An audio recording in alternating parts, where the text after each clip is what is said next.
जय जय श्री राधा वल्लभ श्री हरिवंश। आप सब यदि वृंदावन आए तो कुछ सावधानियां आपको अवश्य रखनी चाहिए, क्योंकि हम प्रायः वृंदावन आ जाते हैं, एक टूरिस्ट स्पॉट समझकर आ जाते हैं। तो वृंदावन कोई टूरिस्ट स्पॉट नहीं है। पहली बात तो ये चीज़ अपने दिमाग में हमें बैठानी है। वृंदावन क्या है? श्री जी, प्रिया जी और श्री ठाकुर जी का दिव्य धाम वृंदावन है। यहाँ श्री ठाकुर जी, श्री कृष्णचंद्र जी, श्री प्रिया जी के संग गोपियों के साथ में अभी भी रास की क्रीड़ाएँ कर रहे हैं। यहाँ नित्य लीला चल रही है। जब श्री वज्रनाभ जी, ठाकुर जी के जो परपोते हुए, उनका आगमन हुआ, तब शांडिल्य ऋषि ने उनको वह स्थल दिखाए, वहाँ पर अभी भी लीलाएं हो रही थी। तो इसका तात्पर्य ये है, कई ऐसे रसिक संत भी हैं जो आज भी देखते हैं श्री कृष्ण की लीलाएं।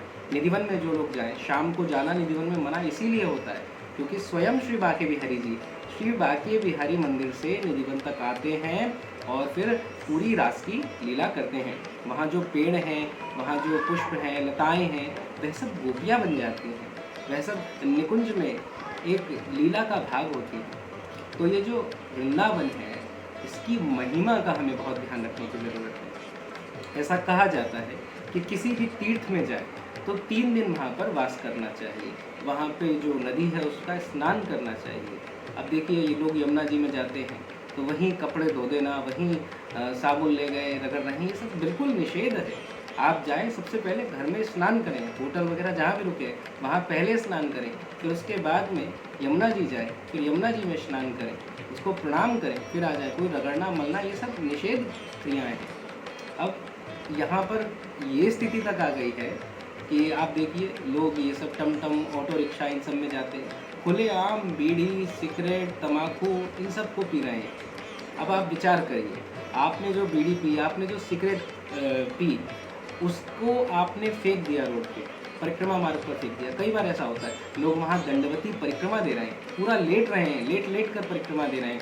कई लोग वैष्णव जन प्रतिदिन परिक्रमा देते हैं, उनके चरणों के नीचे अगर आ गई हो तो विचार करिए कितना बड़ा अपराध हो जाएगा। आप सोच रहे हैं आप पुण्य कमाने आए हैं और कितने पाप कर बैठे हो। कहा भी गया है कि अगर कहीं और का पाप है वो तीर्थ में, धाम में धुल जाएगा, परंतु अगर तीर्थ का पाप हो गया, धाम का अपराध लग गया, महत अपराध हो गया, कहीं नहीं धुल सकता। केवल और केवल वैष्णव के चरणों में ही धुल सकता है। भगवान का अपराध कर दीजिए, भगवान को भले ही भला बुरा कह दो, भगवान उसको नहीं देखते, पर भगवान के भक्त का अगर अपराध हो गया तो महाराज फिर कोई क्षमा नहीं है। क्योंकि भगवान का अपराध हो गया तो बाद में क्षमा मांग सकते हो, मंदिर में जा सकते हो, पर मान लो भगवान के भक्त का अपराध हो गया, कहाँ ढूंढोगे उसको? क्या पता उसका शरीर शांत हो गया, कहाँ क्षमा मांगोगे? इसीलिए महत् अपराधों से बचो। लोग आते हैं, आप आएँ यहाँ पर, बिल्कुल प्रेम से आएँ। आपके पास समय हो तो 3 दिन का यहाँ पर रहने की व्यवस्था करें और पूर्ण सात्विक भोजन देखें। यहाँ तला भुना, अब वो तो आप खा ही रहे हो ना। अब दिल्ली से आए हो, बम्बई से आए हो, हरियाणा से आए हो, तो अपने अपने शहरों में आपको प्याज लहसुन ये तो मिल ही रहा है ना। अरे भाई, 3 दिन अगर नहीं खाओगे तो मृत्यु तो नहीं हो जाएगी ना, मौत तो नहीं आ जाएगी। 3 दिन आए हो श्री जी की शरण में, उनके नियमों से चल के देखो, क्या पता अच्छे लग जाए। कोई नई चीज़ करनी तो पड़ती है ना, उसको करके देखिए। आप आए, रुके यहाँ पर, भले ही 1 दिन भी रुकें, पर जो नियम है उनका पालन करें। बीड़ी, सिगरेट, तम्बाकू, मदिरा पान ये बिल्कुल ना करें सामने आकर। किसी भी मंदिर में दर्शन करने जाएं तो वहाँ पर सिक्योरिटी गार्ड हैं, उनसे कई बार वो भले ही कटु व्यवहार कर दें, पर हमको दैन्य बन के रहना है, हमें उनको कुछ कहना नहीं है, क्योंकि उनका काम है। विचार करिए, कितने लोग आते होंगे, कितने 100 लोग आते होंगे। अब उनको सबको हटाते हटाते उनका स्वभाव भी रूखा हो जाता है। मान लीजिए उनकी गलती भी है तो भी छोड़ दीजिए, आप उसको छोड़ दीजिए। एक ऐसी कथा आती, एक बार एक संत था, नाव में बैठा था। अब उसको लोगों ने बड़ा भला बुरा कहा, उसकी जगह से भी उठा के भगा दिया। कुछ बदमाश बच्चे थे। अब वो बेचारा चुपचाप बैठा रहा। अगले पल क्या हुआ कि नाव पलट गई महाराज, और सब के सब बीच नदी में डूब के मर गए। संत तो तैरना जानता था, वो तैर लिया।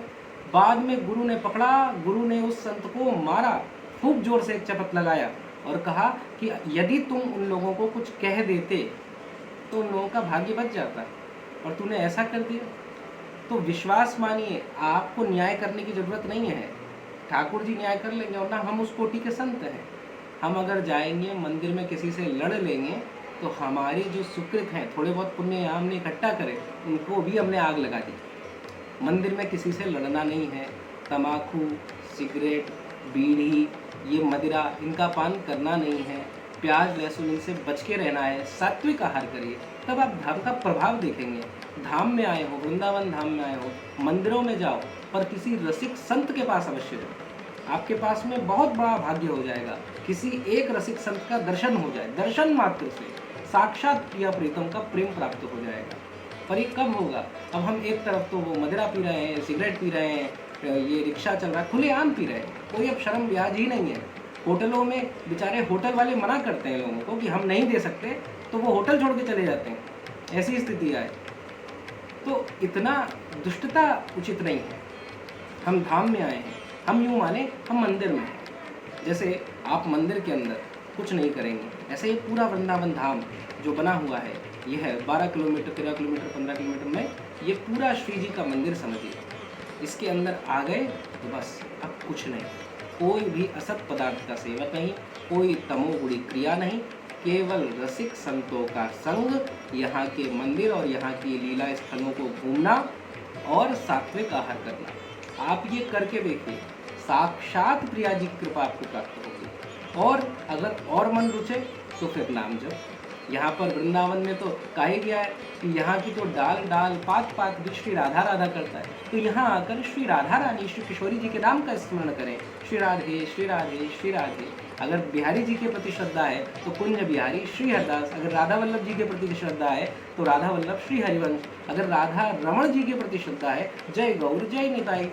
इस प्रकार उनके नामों का स्मरण करें। ये विधि है जब आप वृंदावन का भ्रमण करते हैं, सारे असत पदार्थों का त्याग कर देना। ये तो हम अपने शहरों में भी कर ही रहे ना, उन सबसे मुक्त हो जाना और फिर यहाँ पर आना, कुछ दिन का आश्रय लेना, रसिक संतों के संग बैठना और नाम का जप करना। जब आप इस विधि से यहाँ का भ्रमण करेंगे तो आप अपने रोम रोम में श्री कृष्ण की कृपा का अनुभव महसूस करेंगे।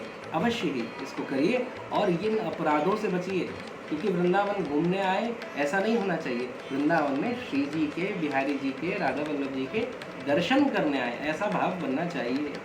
और किसी भी प्रकार की असत क्रिया से बचें। जय जय श्री राधा वल्लभ श्री हरिवंश।